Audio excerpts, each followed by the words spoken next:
merci beaucoup d'être avec nous pour le magazine de la santé. Et allô, docteur Benoît, bonjour. Bonjour Marina, bonjour à tous.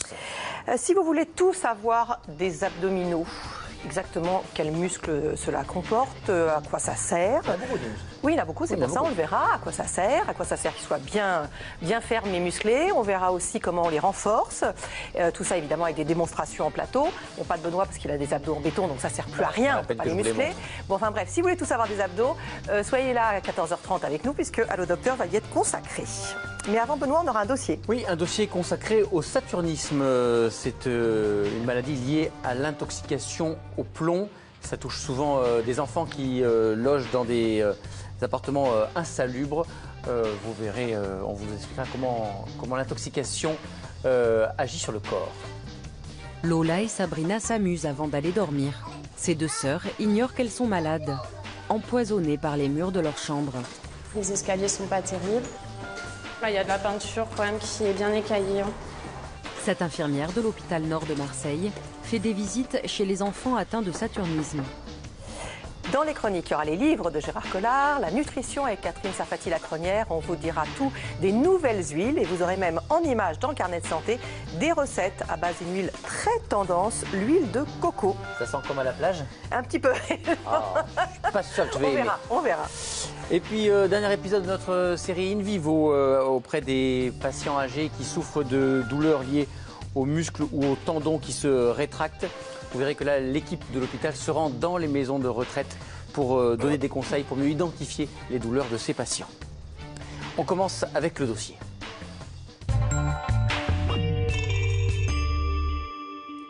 C'est une maladie qui existe depuis plusieurs millénaires et c'était même l'un des principaux problèmes de santé publique sous l'Empire romain. Le saturnisme est caractérisé par la présence excessive de plomb dans l'organisme suite à une intoxication aiguë ou chronique. Alors le plomb en fait pénètre dans le corps principalement par ingestion, plus rarement par inhalation. Il va d'abord se fixer sur les globules rouges et puis il peut aller dans certains organes et même se fixer au niveau des os. Le plomb a toujours des effets toxiques sur l'organisme, même à de très faibles doses. Alors à cause de cette toxicité, les autorités sanitaires ont décidé il y a un peu plus d'un an de rabaisser le seuil de diagnostic du saturnisme. Aujourd'hui, on parle de saturnisme dès 50 microgrammes de plomb par litre de sang contre 100 microgrammes auparavant. Alors sur ce tableau, on va voir une liste non exhaustive des effets du plomb sur l'organisme. Chez les adultes, ce métal lourd entraîne un risque d'hypertension artérielle, même à moins de 50 microgrammes par litre de sang. Une diminution du nombre de spermatozoïdes chez les hommes entre 100 et 200 microgrammes de plomb par litre de sang. Des maladies rénales lorsque cette dose de plomb est au-dessus de 400 microgrammes.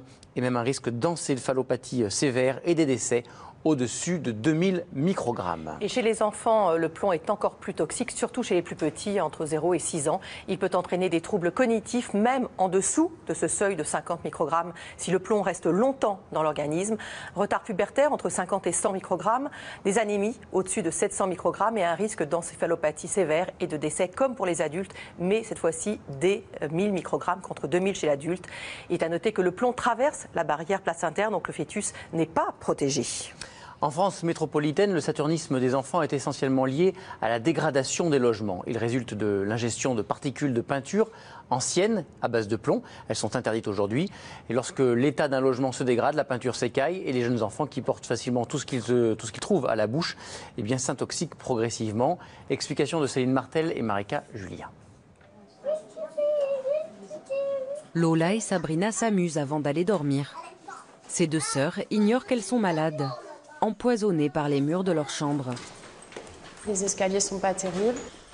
Là, il y a de la peinture quand même qui est bien écaillée. Cette infirmière de l'hôpital Nord de Marseille fait des visites chez les enfants atteints de saturnisme. Bonsoir. Sa mission, comprendre comment ces patients se retrouvent intoxiqués au plomb.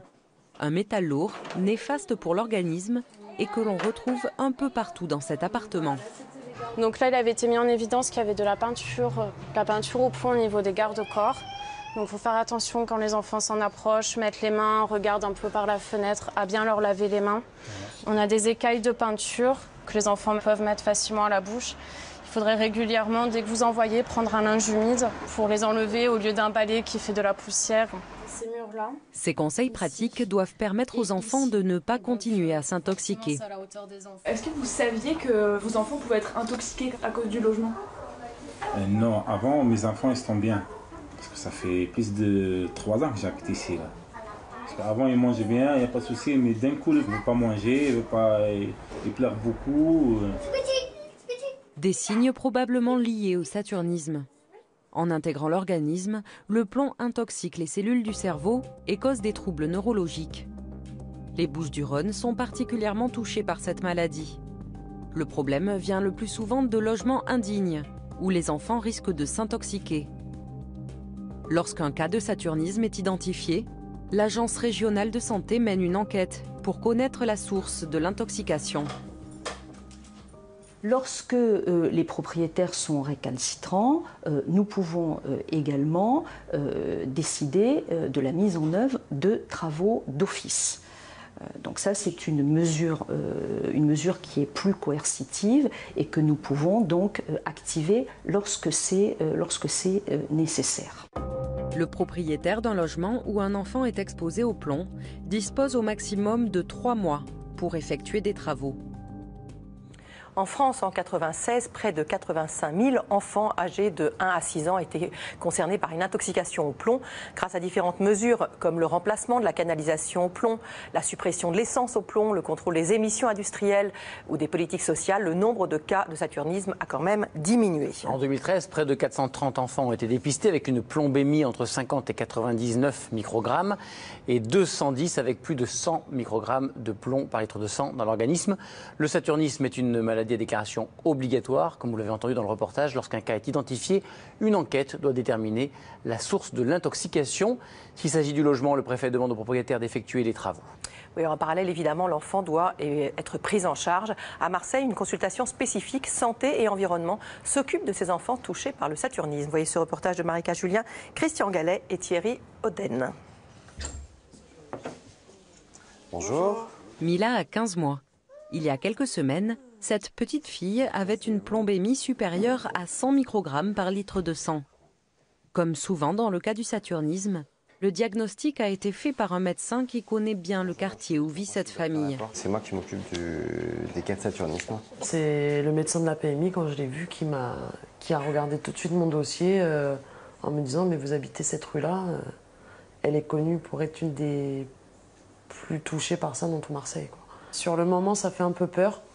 Parce que on ne sait pas combien, ce que c'est les taux, pas les taux. On voit les médecins qui sont pas agités, mais ils nous rassurent vraiment. Mais au final, on n'est vraiment pas rassurés. Vous êtes dans cet appartement depuis quand?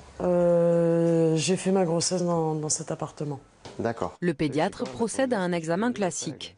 Mais généralement, ce ne sont pas les signes cliniques qui permettent de suspecter le saturnisme. L'examen clinique des enfants par rapport au saturnisme reste un examen pédiatrique standard. Le saturnisme, à l'examen clinique, on peut retrouver des enfants qui peuvent être anémiques, mais c'est souvent plus par manque de fer, mais c'est souvent associé. Et après, c'est plus l'observation pendant la consultation où on va avoir vu si un enfant a un comportement qui est suspect, s'il est extrêmement agité, s'il alterne des périodes où il est agité, où il est apathique. Certains comportements des enfants peuvent aussi favoriser le saturnisme. C'est le cas du pica, la manie de tout mettre à la bouche. Elle gratte pas les murs? Ça dépend. Elle a gratté les murs. Voilà, elle a tendance à y aller sur les volets, mais après je lui dis non et je vais lui laver les mains et elle arrête. D'accord. Après la mesure de plombémie, les sources de l'intoxication dans le logement ont été identifiées. Et en attendant les travaux, les parents de Mila ont mis en place plusieurs mesures pour éviter qu'elle n'avale du plomb. On voit que sur la fenêtre, il y a des peintures qui sont écaillées. Donc effectivement, vous avez... Là, voilà, elle m'a dit de lever les jouets en dessous, parce que là, les Legos, elle les met à la bouche, choses comme ça. Donc elle m'a dit de lever les jouets, de lever les tapis, lui laver souvent les mains. Ces mesures ont été très efficaces et en quelques semaines, la plombémie de Mila est passée de 116 à 26 microgrammes par litre de sang. Son corps a naturellement rejeté une partie du plomb. Avec un taux aussi bas, le médecin prescrit seulement un peu de fer et de calcium. Ils vont agir en compétition, c'est-à-dire qu'ils vont empêcher que son intestin absorbe du plomb au cas où elle y soit encore exposée. À mon avis, franchement, par rapport à son cas, vu qu'on est sur une intoxication qui a été très courte, a priori, je pense, je je suis plutôt rassuré. Salut mademoiselle. À bientôt. Tu dis au revoir, mon cœur. Un médecin optimiste et des parents rassurés. Mila sera quand même suivie pendant plusieurs années pour contrôler sa plombémie. Bonne journée, au revoir. Merci, vous aussi. C'est à vous, c'est à moi? Non, c'est à vous. Bon, d'accord. Dans les cas les plus graves, les médecins peuvent décider de faire une chélation. Il s'agit de donner aux patients des médicaments qui fixent le plomb présent dans le sang et certains tissus et qui vont favoriser son élimination par les reins. Ces cures sont assez rares. Oui, puis si vous voulez savoir si votre logement contient du plomb, vous pouvez consulter le constat de risque d'exposition au plomb. Il est obligatoire depuis 2008 et il doit obligatoirement être joint à tout contrat de vente ou de location d'un appartement ou d'une maison. Fin de ce dossier, un rappel et ça c'est à vous. D'accord. Dans les chroniques, il y aura les livres de Gérard Collard comme chaque vendredi. On parlera nutrition avec Catherine Serfati-Lacronière qui nous dira tout des nouvelles huiles et en images dans le carnet de santé, on aura justement des recettes à base d'une huile très tendance, l'huile de coco. À 14h20, In Vivo consacré pour la dernière fois à la prise en charge de la douleur des personnes âgées par les équipes de l'hôpital de Garches, équipes qui forment le personnel des maisons de retraite médicalisées. Et puis dans le docteur, à 14h30, on va parler des abdominaux. On verra à quoi ils servent, comment on les développe, les entretiens, démonstrations en plateau et réponses à vos questions, bien sûr. D'abord, on va retrouver notre invité.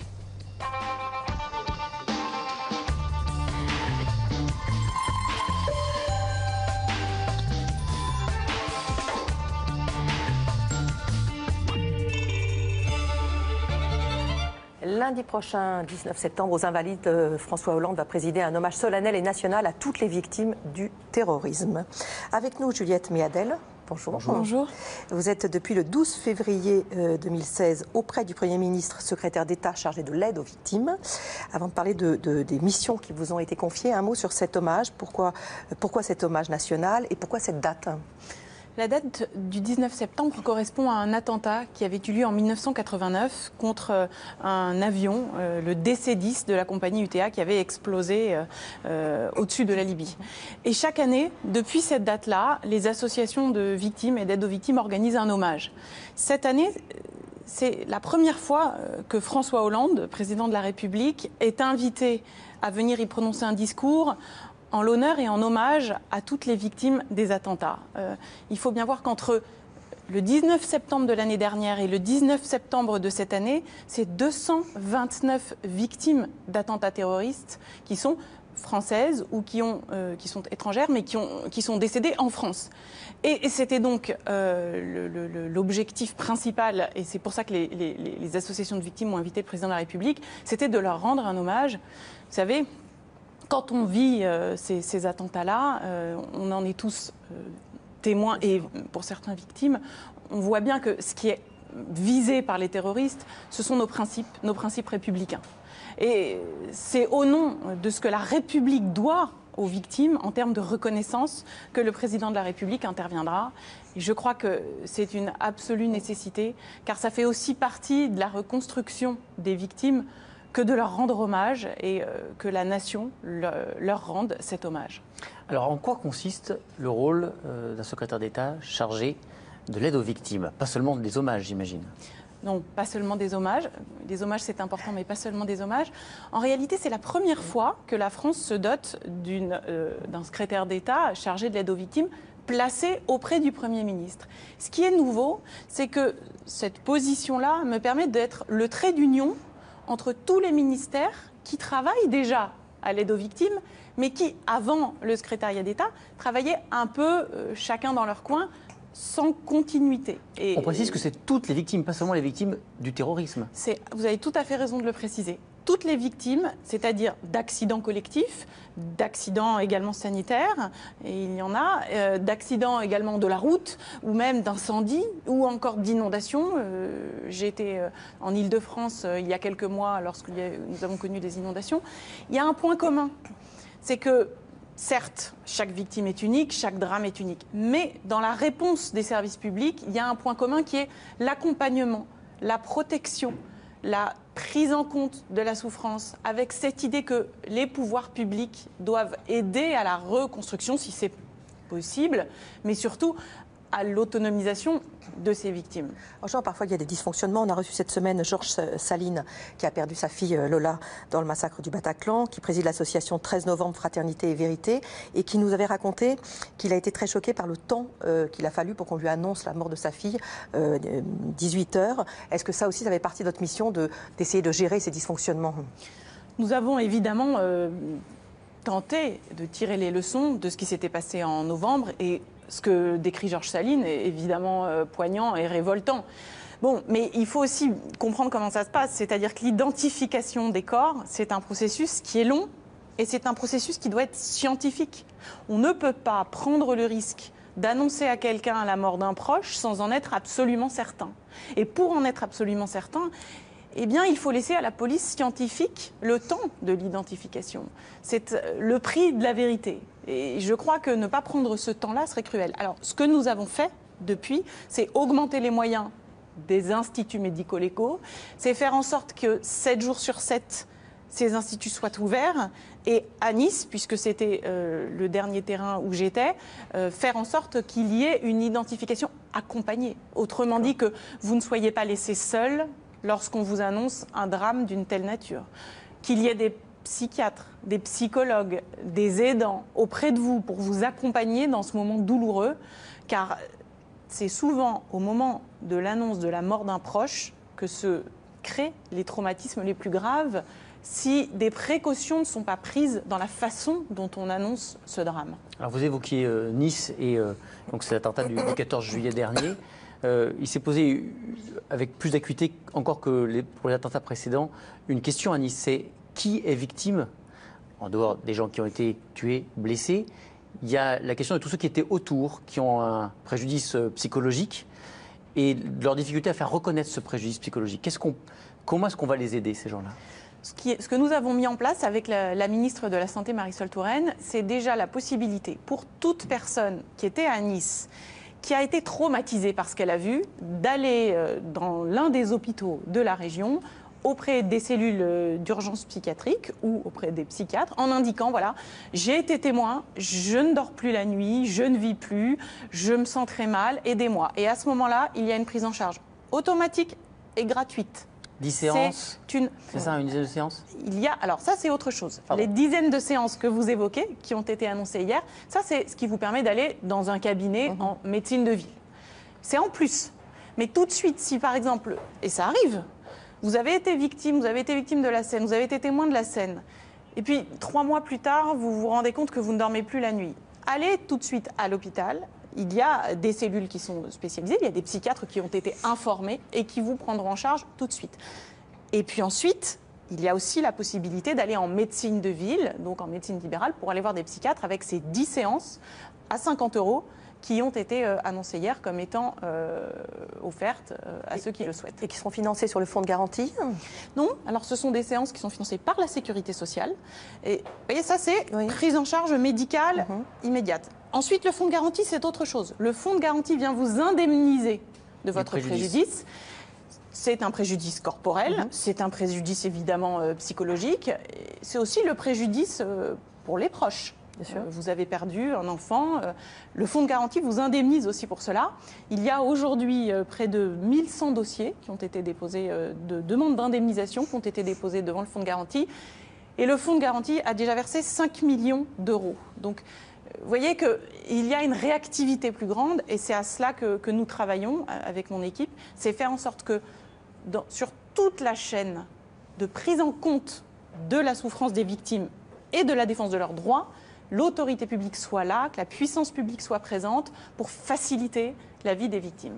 Quels sont vos moyens, vous, quand vous êtes chargé de l'aide aux victimes et des victimes qui attendent justice ? Si je prends l'exemple de la Dépakine ou du Mediator, pour prendre 2 scandales sanitaires, ils attendent aussi des réponses de la justice. Est-ce que vous avez moyen de faire pression sur d'autres ministères pour que les choses avancent un peu plus vite, pour que aussi soient reconnues peut-être des responsabilités au sein des institutions de santé publique françaises ?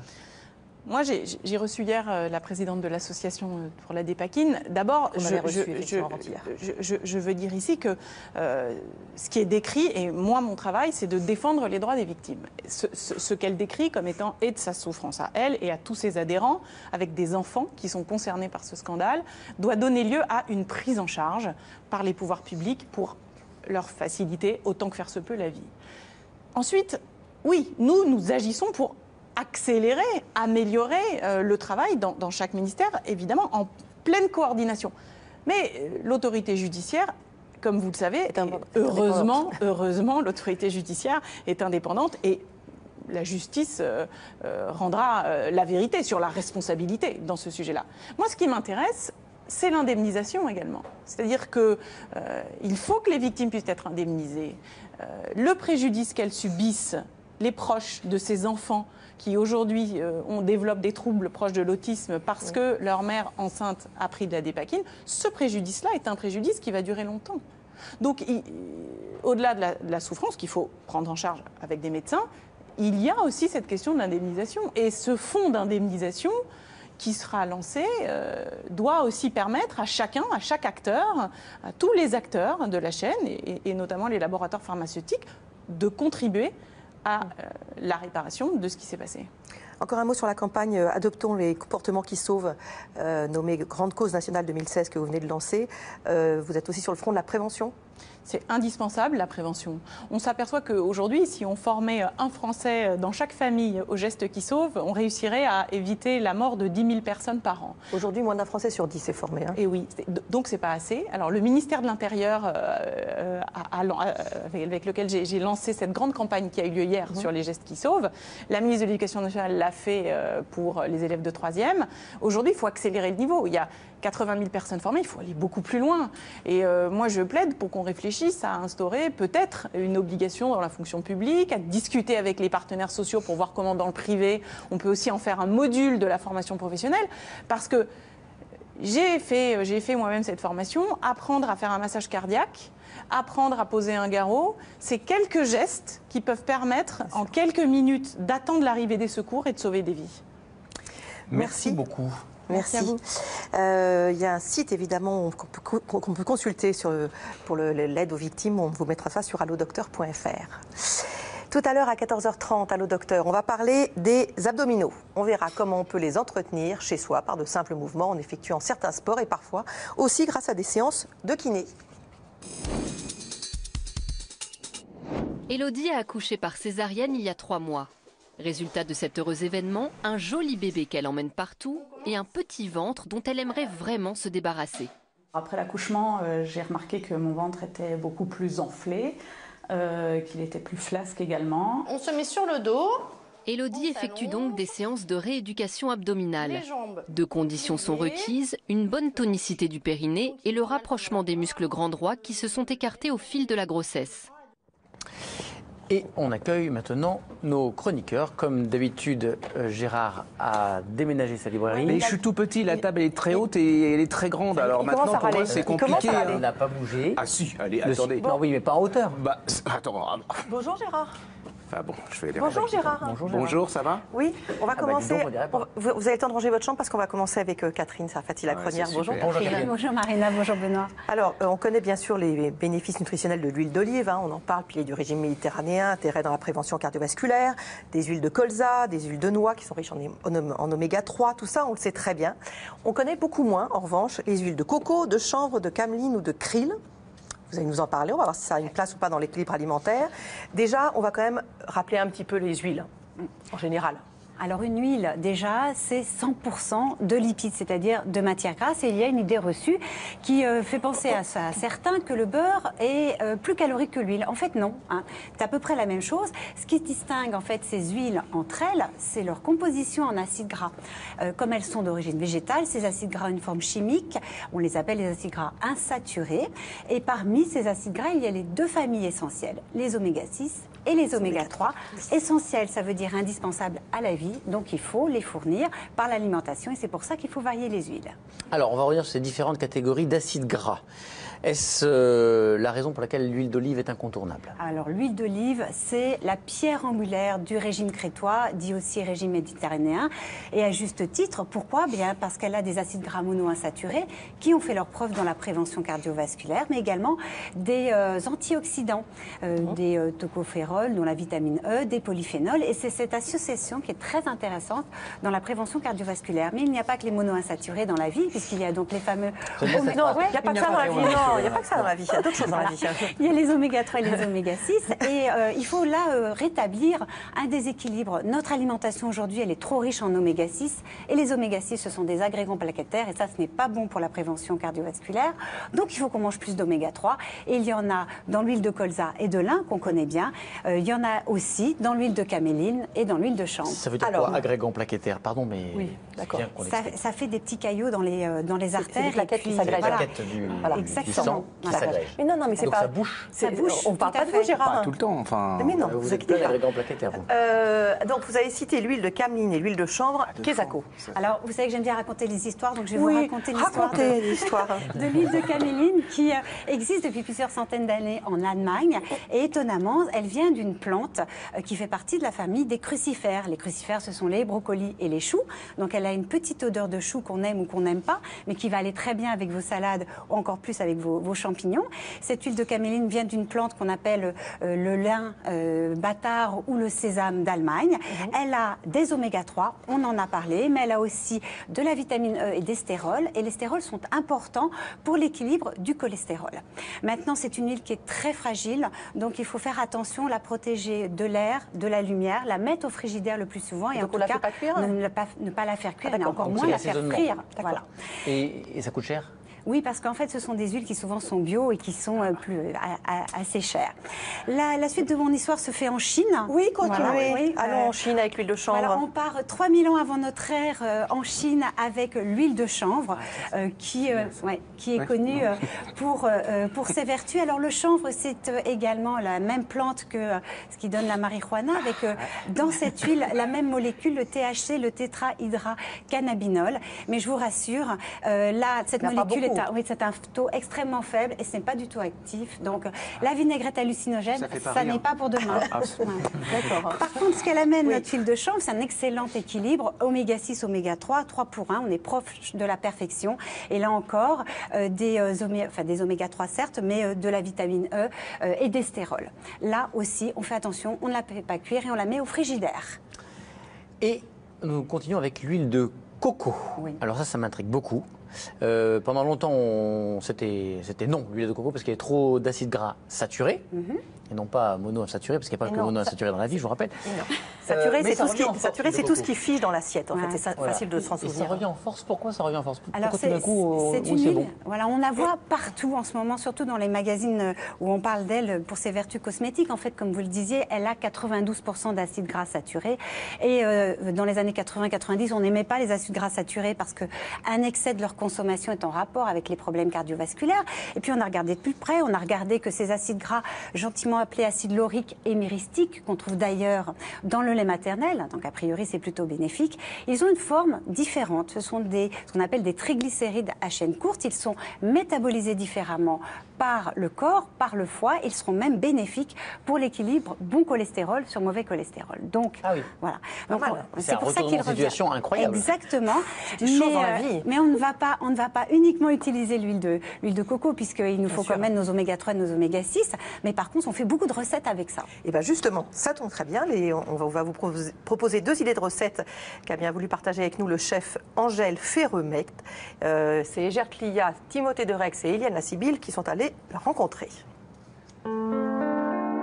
Quand on pense noix de coco, on a plutôt en tête cette image-là. Celle-là aussi. Et plus récemment, celle-là. En revanche, on connaît moins la noix de coco sous cet aspect-là. Voici l'huile de coco qu'on va utiliser aujourd'hui pour faire des muffins à la myrtille. Pour 6 muffins, il faut prévoir 3 œufs, 2 cuillères à soupe d'huile de coco, 5 cuillères à soupe de sirop d'érable, une gousse de vanille, 1 cuillère à soupe de vinaigre de cidre ou de jus de citron, 120 g de farine mixte sans gluten, un peu de bicarbonate de soude, 150 g de myrtille et une poignée d'amandes effilées. Donc on va mélanger tous les ingrédients ensemble en commençant par mettre le bicarbonate de soude et le vinaigre, parce que comme c'est un petit muffin qui est aussi sans gluten, c'est ce qui va nous permettre de lever un petit peu la pâte sans gluten qui a tendance à être un petit peu aplatie, compacte. Cassez ensuite les 3 œufs et mélangez. Si vous ne disposez pas d'un robot pâtissier, un foie et un peu d'huile de coude feront l'affaire. Ajoutez ensuite la farine. Là, j'ai mis un mix de farine sans gluten. Donc j'ai mélangé de la farine de riz, de la farine de sarrasin et de la poudre d'amande. Versez le sirop d'érable, ajoutez une petite pincée de sel. Place ensuite à la gousse de vanille. Donc là, j'ai fendu la gousse en deux et j'en extrais les petites graines. Je le mets dedans et je remélange tout. Quelques secondes au mixeur et c'est à l'huile de coco d'entrer en scène. L'huile de coco, ça peut tout à fait remplacer le beurre pour les personnes qui sont intolérantes au lactose ou à la caséine par exemple. Et c'est excellent pour la santé et surtout ça supporte la cuisson. Remixez le tout. Alors voilà, maintenant que tout est bien mélangé, je vais mettre les myrtilles et les amandes. Une bonne poignée de myrtilles. Moi j'aime toujours mieux les faire torréfier, c'est encore meilleur. Dernière étape, versez la pâte dans un contenant en silicone, plus facile à démouler. Alors là on a préchauffé le four à 200, on le baisse à 150 et on peut rentrer les muffins. Après une vingtaine de minutes de cuisson, vient le moment de la décoration. C'est fini, les muffins sont prêts à être dégustés. Et pour un regain d'énergie, voici une recette qui va vous booster, les Energy Balls. Ce sont des petites boules très vitaminées et pleines de bonne énergie qui nous viennent de Californie où c'est vraiment la mode, on en trouve à tous les coins de rue. Et on peut les utiliser comme un snack, comme un petit déjeuner, pour les sportifs. Pour une vingtaine d'Energy Balls, prévoyez une tasse de noix de cajou, un bol de noix de coco râpée, 3 cuillères à soupe d'huile de coco, du sirop d'érable et un citron. Première étape, récupérez le zeste du citron et le pressez pour recueillir son jus. Ensuite, mixez les noix de cajou que vous aurez préalablement laissées tremper 4 heures.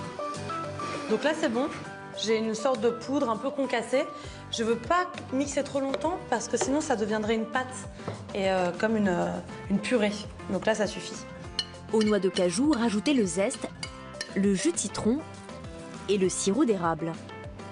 Et l'huile de coco.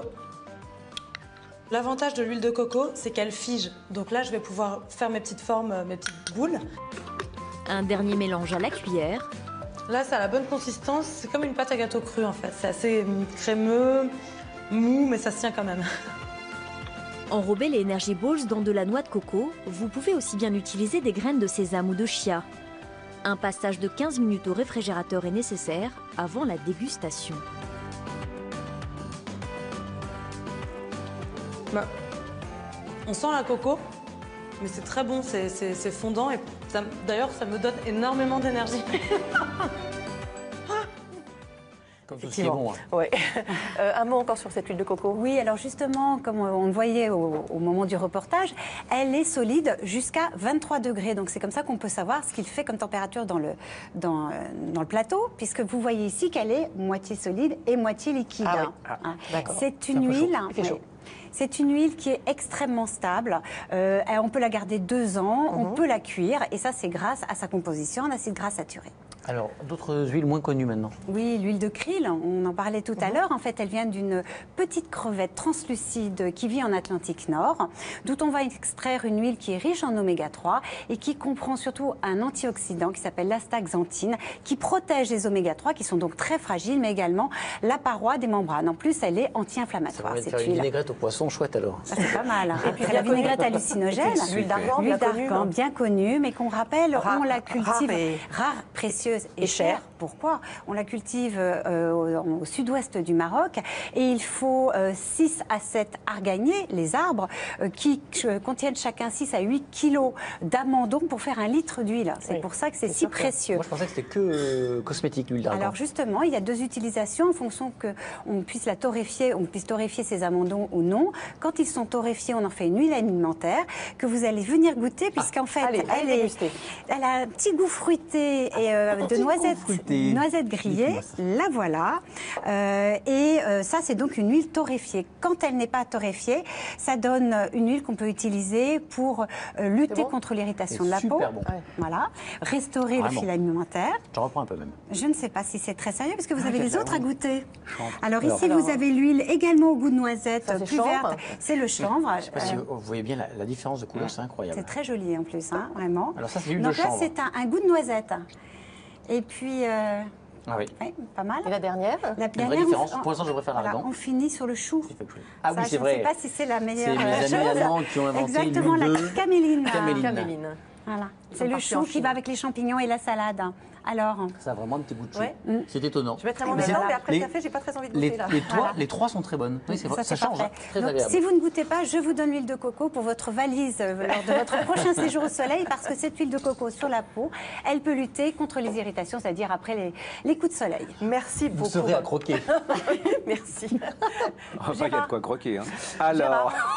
Gérard, enfin. Qu'est-ce qu'il lui a pris? Je sais pas, c'est le chanvre. C'est l'huile de chanvre. Je ne vous l'ai pas fait goûter pourtant, l'huile de chanvre. C'est rare, vous vouliez dire quelque chose peut-être? Vous avez 15 secondes. Oui, bah, c'est pas grave. Au revoir. Alors, aujourd'hui. Alors, il y avait longtemps que je ne l'avais pas fait. Vous savez, dire c'est un bouquin énorme. Avant, on avait un gyrophare et tout, on le faisait quelques fois dans l'année. Et là, c'est vraiment... Alors ça, c'est une des injustices de cette année. C'est-à-dire que ce bouquin, il est sorti déjà il y a quelques temps. Alors, attendez, le titre déjà. Voilà. Tu tueras le père, l'auteur Sandrone Dazieri. C'est chez Robert Laffont. Et c'est chez Robert Laffont. C'est une collection. Alors, juste, souvent, j'ai l'habitude de dire du mal des éditeurs en disant qu'ils éditent n'importe quoi, que c'est pas cohérent. Et je trouve que celle-là, ça s'appelle La Bête Noire. C'est une collection. Pour moi, c'est l'équivalent de la série noire. C'est une des meilleures collections. Si vous cherchez des bons polars, vous allez dans cette collection. C'est une des meilleures collections de polars contemporains. C'est français. C'est des jeunes qui font ça. C'est absolument, c'est eux qui font Des Jours, qui font Mulchelli. C'est des gens extraordinaires. Alors, dès les premières... Michel, parce que c'est très espacé. Oui, mais alors... Il y a beaucoup de pages pour Michel. Oui, dès les premiers mots, vous êtes complètement bouffé par les personnages. C'est-à-dire que ça va prendre la possession de votre cerveau. Déjà, c'est pas américain, c'est italien, donc c'est sympa, c'est européen. C'est dans un contexte, vous êtes près de Rome, en Italie. Une Rome un peu différente, c'est pas la Rome, vous savez, des agences de voyage, ni Venise, les gondoles, c'est pas du tout ça. C'est une Rome très noire. C'est pas une Rome Venise, les gondoles. Non, c'est pas grave. Continuez. J'aime beaucoup cette phrase. Ben oui, c'est bon, les gondoles à Venise, quoi. Enfin, oui, non, donc, qu'est-ce qui se passe dans cette Donc, non. Alors, on est là, dès les premiers mots, c'est pas juste que ce genre de bouquin, pour moi, c'est aussi fort que les bouquins de Gibel. C'est vraiment pour moi, c'était une révélation. Je sais pas qui est ce type. Mais qu'est-ce qui se passe? Allez-y, racontez. Attendez. Vous n'allez plus avoir de temps. Eh ben, si, mais je m'en moque. Ce livre, c'est vraiment un livre capital. Alors, il y a un couple avec son enfant qui va pique-niquer. Et tout d'un coup, au bord de la route, les gendarmes voient un type en t-shirt complètement hébété, en hurlant et tout. Ils l'arrêtent, ils se demandent ce qui se passe et ils disent « Je me suis endormi et j'ai plus de femme, plus d'enfants, ils ont disparu ». Ils le prennent pour un neuneu un peu, il se passe quelque chose, ils vont quand même voir. Et là, effectivement, la femme et l'enfant ont disparu. Ils vont faire une enquête, ils vont dans la forêt. Et qu'est-ce qu'ils retrouvent? La femme décapitée et juste les chaussures de l'enfant qui se baladent sur un arbre. Oh, d'accord. Là, c'est la première page. Vous dites classique. Pas du tout, parce que là, ils vont faire appel à une inspectrice. Alors, elle est en réserve, elle est en congé parce qu'il s'est passé quelque chose, je ne vais pas vous expliquer, mais il y a eu une catastrophe dans sa vie au niveau policier et elle s'en remet pas, elle est complètement lézardée, mais selon son commissaire, il y a qu'elle qui peut résoudre ce chose. Mais il y a aussi un autre personnage qui s'appelle Dante, qui est un type absolument fascinant. Ce type, il a été enlevé par on ne sait pas qui. Pendant 11 ans, il a été enfermé dans un silo et il a appris la vie à travers juste une trappe et le kidnappeur lui donnait ça. Le type est complètement, mais alors complètement out. C'est absolument abominable parce qu'il va vous raconter ce qui se passe pendant ces 11 ans, ce petit garçon. Il l'appelle le père. Il arrive à se sauver et apparemment... Oui. Non, mais ça, c'est juste les premières lignes. Hein. Et apparemment, le kidnappeur est mort. Mais il va revoir la scène du kidnapping, là, et qu'est-ce qu'il retrouve? Il retrouve un sifflet. Et le sifflet, c'était le sifflet qu'il avait enfant, que le kidnappeur lui avait piqué. Oh là, là commence une chose absolument, au niveau psychologique, au niveau subtilité des relations entre les gens, au niveau du suspense, au niveau de l'ambiance. Et là, c'est que les débuts, parce que vous allez être bouffé par ces gens. Là, on en parle comme ça, mais vous ressentez les frissons, la peur, la haine. Dante est complètement fasciné. Oui, j'ai encore 27 minutes, merci. Ouais. Donc, allez-y. Hein, si vous voulez parler d'un deuxième je ne sais livre. Pas s'il en reste beaucoup. Hein, regardez l'état du bouquin, je l'ai reçu comme ça. Donc, mais c'est absolument... Vous m'avez convaincu. Ah oui, c'est un énorme livre. Tu tueras la mer. Tu tueras le père, Sandrone Dazieri, chez Robert Laffont, collection La Bête Noire. C'est énorme de chez énorme. Le père, hein, c'est parce qu'il appelait le père le gars qui l'avait kidnappé. Alors, l'antithèse, c'est-à-dire que vous avez ça qui est vraiment art de chez art, qui est vraiment... Et là, vous avez ça de... Je ne sais pas comment on dit Coltombin ou... je sais pas, avec les trémas, enfin les accents dessus, Toybin, Nora Webster chez Laffont. Alors là, c'est complètement le contraire. C'est-à-dire, c'est tout en finesse, en subtilité. Il y a pas. C'est l'histoire d'une jeune femme. Hein, elle est mariée, elle a 2 enfants, et puis arrive une catastrophe, c'est-à-dire que son mari meurt d'une crise cardiaque, et elle va se retrouver... On est en Irlande, hein, dans les années 60, c'est très important. Et cette femme, en Irlande, dans les années 60, quand votre mari mourait, vous avez le statut de veuve. Point final, et vous n'en bougiez plus, c'est-à-dire que... Et là, vous allez reconfronter avec cette femme. Alors, elle fait tout, c'est vraiment le rôle des femmes veuves avec les enfants, c'est-à-dire qu'elle fait tout pour protéger les enfants, elle n'est jamais malheureuse, elle ne pleure pas, elle les assiste et tout. Et puis, là, ça va commencer à se balader dans sa maison, vous savez, genre, ma chérie, je peux vous aider et tout. Elle est complètement bouffée par ça, et elle se dit, je vais finir en habillée de noir et tout. Et elle va commencer à se révolter. Mais l'establishment et les conventions sociales en Irlande dans les années 60, c'est pas du tout ce qui se passe actuellement. Et vous allez voir comment cette femme, avec des petites choses, elle a un courage folle. Et je trouve que c'est un courage folle. Un courage folle, ouais. Bah oui, parce que c'est une femme. Ah, ça aurait été un homme, j'aurais dit un courage fou. C'est une nouvelle règle de la langue française. Voilà, donc, et c'est très beau, c'est tout en subtilité. Vous avez 2 visions de la littérature complètement différentes. On est d'accord que là, il n'y a pas de rapport avec le magazine de la santé. Si. La mort, crise cardiaque, elle évoque la relation par rapport aux enfants. Qu'est-ce qu'il faut que je vous fasse? Ça, vraiment, vous êtes odieux. Non, attendez. Non, vraiment. Attendez. Non. Alors là, on fait des recettes au coco, je sais pas quoi, et à l'huile de chanvre. Et moi, alors, il vous reste 1 minute si vous voulez parler de quelque chose. Alors, juste un truc hyper haut, ça n'a rien. Alors là, ça n'a pas forcément grand-chose à voir avec. Là, mais les enfants, il y avait quand même chez Molière, vous savez, ce vocabulaire des médecins, personne ne comprenait rien. Je vous le donne pas parce qu'il y a les citations. Ça s'appelle, de Patrice Romain, je vous le donnerai après, ça s'appelle Pédagogrique, c'est chez l'éditeur, et je vais vous faire des petites devinettes. Vous savez ce que c'est que le socle commun de connaissances, de compétences et de culture? Le socle commun de compétences et de culture. Vous savez?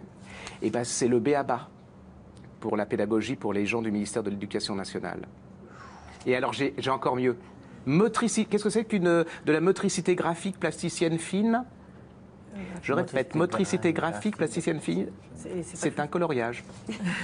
C'est pas beau ça? Et vous en avez, c'est à éclater de rire. Ah oui, alors ça j'adore aussi. Il y a aussi le référent rebondissant, c'est le ballon. Oui, alors là vous allez trouver, hein, qu'est-ce que c'est que traverser l'eau en équilibre horizontal par immersion prolongée de la tête? Ça c'est la brasse. Non, c'est nager. C'est encore plus compliqué. C'est hyper drôle. J'adore. Ah oui, alors qu'est-ce que c'est qu'un référentiel de compétences? Ça, vous devriez trouver. Un référentiel de compétences, une note? C'est un pense-bête. Voilà, c'est magnifique, c'est drôle comme tout. C'est pas mal. Il y a plein d'exemples dedans sur les notes de l'éducation nationale. Mais c'est pas que l'éducation nationale, j'ai rien de particulier. Je pense que vous allez partout, c'est la même chose, vous avez le même charabia. Mais ça m'a fait penser au langage des médecins de Molière où les gens ne comprenaient rien. C'est pas mal. Et voilà, je trouvais ça très sympa. Il y a des pages et des pages de sigles. Ah mais c'est hallucinant. Il est étonnant, c'est hallucinant. Voilà, c'est très drôle. Je vais le parcourir. Voilà. Merci. Pour ceux qui auraient raté quelque chose cette semaine, vous ne devez pas être nombreux, mais quand même, voici le zapping.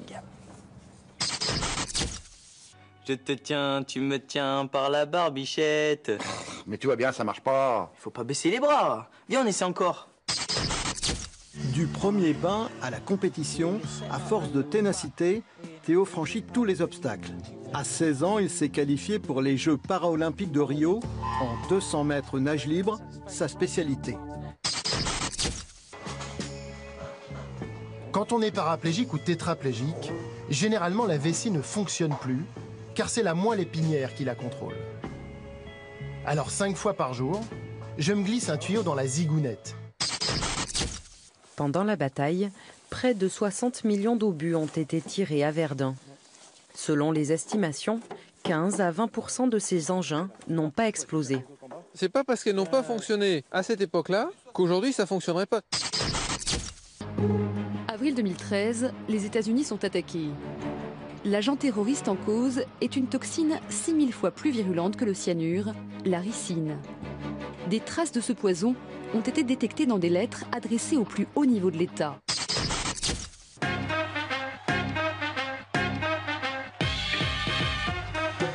Blonde, rousse, grisonnante ou bouclée, Patricia aime jouer avec les longueurs et les couleurs de ses cheveux, ou plus précisément de ses perruques. Une fois que la personne pique avec une aiguille, bien sûr, stérile, vous pouvez voir que sous la peau, le poil avait donc créé une cavité où beaucoup de germes se sont installés. Ah oui, ils étaient nombreux là. C'est immonde, ça va durer plus d'une minute. Ça, je suis d'accord. Avoir un anus sans poils rend presque impossible le fait de péter sans faire de bruit. Les autres effets secondaires possibles d'une épilation pubienne comprennent les coupures, les ampoules, les boutons, les brûlures, les excroissances et des poils incarnés. Donc, si vous choisissez l'intégrale, vous êtes prévenu. C'était varié ce qu'il y avait cette semaine. On avait oublié de vous prévenir justement qu'il y avait quelques images un petit peu difficiles. Il y avait un peu d'huile de coco qui est sortie d'un bouton. Un petit peu difficile, mais voilà, vous voilà prévenu maintenant. C'est l'heure d'une vive voix présent. Les maisons de retraite médicalisées se sentent démunies pour soulager les personnes âgées qui souffrent de rétraction musculaire. Alors l'équipe de Garches a décidé d'aller à leur rencontre pour leur proposer de nouvelles approches. Reportage de Claire Ricard, Maxime Souville, Isabelle Gastebois. Des muscles qui se rétractent, des articulations qui se déforment. Avec l'âge et le handicap, le corps devient parfois un ennemi redoutable. Certains pensent que ces douleurs sont une fatalité, mais l'équipe de chirurgie orthopédique de l'hôpital de Garches refuse de laisser les anciens en souffrance. Autour du docteur de Normandie, divers spécialistes ont développé une approche simple pour soulager les patients les plus fragiles. Ça va? On va vous faire la toilette, hein? D'accord? À 90 ans, le corps de Renée est devenu sa prison. Atteinte d'un syndrome démentiel à un stade avancé, elle est aujourd'hui incapable de parler, de bouger. Et le moindre geste semble la faire souffrir. Je passe sur le visage, hein, le gant. Des gestes de plus en plus pénibles aussi pour les aides-soignantes de sa maison de retraite. Je sais que c'est pas agréable, on va s'essuyer, hein, d'accord? Voilà.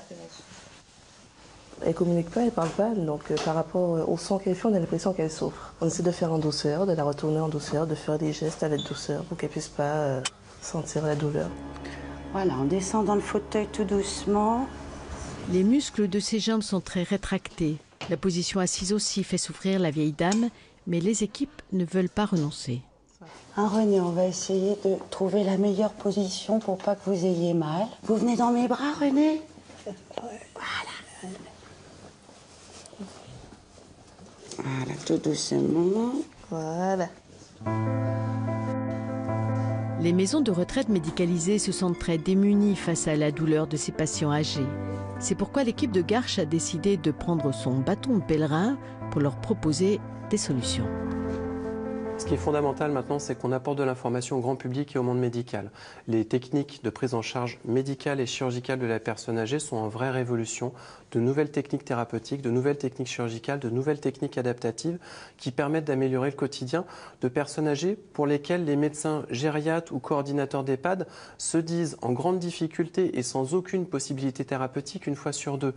Alors qu'il y a des choses à faire. Il n'y a pas des grandes révolutions, mais il y a des choses à faire pour soulager un quotidien, améliorer un confort de vie, donner plus de possibilités fonctionnelles. Le docteur Schnitzler a rendez-vous aujourd'hui avec les soignants de la Fondation Favier. Dans un premier temps, ce qu'on va faire, c'est qu'on va faire le point sur ce qu'on peut proposer aux personnes qui sont fragiles ou âgées en termes de prise en charge médicale, chirurgicale ou adaptative. Vous avez plein de problématiques. Nous, on a quelques solutions qui ont l'avantage d'être relativement efficaces et de souvent soulager les gens. Et il en profite pour établir quelques vérités. Lors de rétractions musculaires, par exemple, ce ne sont pas les muscles qui font souffrir les patients comme on pourrait le penser. Ce qui se passe souvent, c'est que la peau, elle va se rétracter. C'est-à-dire qu'il y a des macérations. Quand on a la main un peu fermée, il y a toujours des macérations. Ce qui fait mal, c'est quand vous commencez à étendre la peau, elle se fend. Enfin, c'est comme si on donnait des coups de cutter dans la peau, quoi. C'est une douleur qui doit être assez insupportable. Quand on fait mal aux gens chaque fois qu'on veut les aider, je pense que nos soignants vous le diront aussi, c'est dur. C'est dur de faire mal à quelqu'un tous les jours et plusieurs fois par jour. Oui. Est-ce qu'on les laisse sales? On fait des toilettes sous antalgique majeur, sous morphine, à cause de ce type de problème. C'est pas rien quand même la morphine chez la personne âgée. Donc oui, une vraie attente. Là, ouais. J'y vais tout doucement. Regardez. N'ayez pas peur, j'y vais vraiment tout doucement. Super. Le docteur Schnitzler poursuit cette visite avec la gériatre pour rencontrer des résidents qui pourraient bénéficier d'une intervention. Là, j'ai fait mal, vous pensez? Il faut vraiment que j'arrive à voir si je peux vous assouplir un petit peu ou pas la main en tirant dessus. Ces patients sont si fragiles, si difficiles à déplacer, qu'il faut un problème grave pour les conduire à l'hôpital. Et sans cette visite à domicile, leur douleur ne serait pas prise en charge. Pour vous les envoyer en consultation, il faut prendre l'ambulance, attendre dans la salle d'attente, rester longtemps sur un brancard, être dans un milieu qu'on ne connaît pas, avec des gens qu'on ne connaît pas. Et nos résidents qui ont des troubles cognitifs importants, ça peut les paniquer complètement. Donc on réfléchit toujours beaucoup et on pèse le bénéfice attendu des divers examens par rapport à l'inconvénient pour le résident. Renée, dans ce cas, ses jambes sont très rétractées, difficile de la déplacer sans la faire souffrir. Le médecin prend donc beaucoup de précautions pour l'examiner. Je vous fais mal? On l'embête un petit peu, mais ça semble supportable. Ça va, on est dans les limites du tolérable. Et donc on voit, quand on met la peau en tension, qu'il y a une petite boule qui apparaît, ça correspond à la corde du tendon. Donc on passe juste la peau, et puis on sectionne le tendon avec la pointe de l'aiguille. Donc on part d'un genou qui est à plus qu'à angle droit, donc qui est comme ça, pour gagner 20 degrés, donc se retrouver comme ça.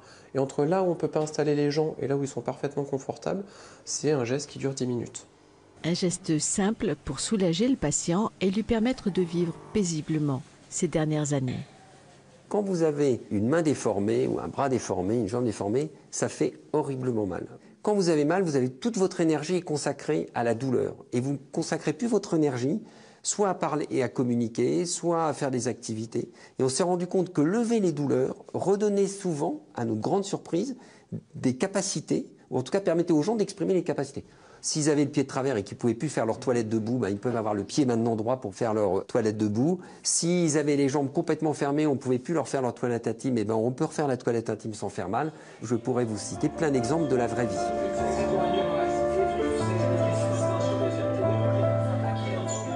Et on peut leur apporter d'être simplement bien au fauteuil, de pouvoir regarder le jardin par la fenêtre en profitant et en n'étant pas en permanence dans cette douleur qui les envahit. Ça change tout.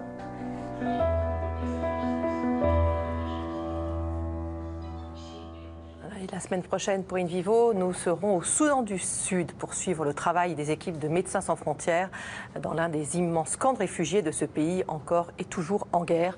120 000 personnes survivent là dans un total dénuement après avoir fui les combats.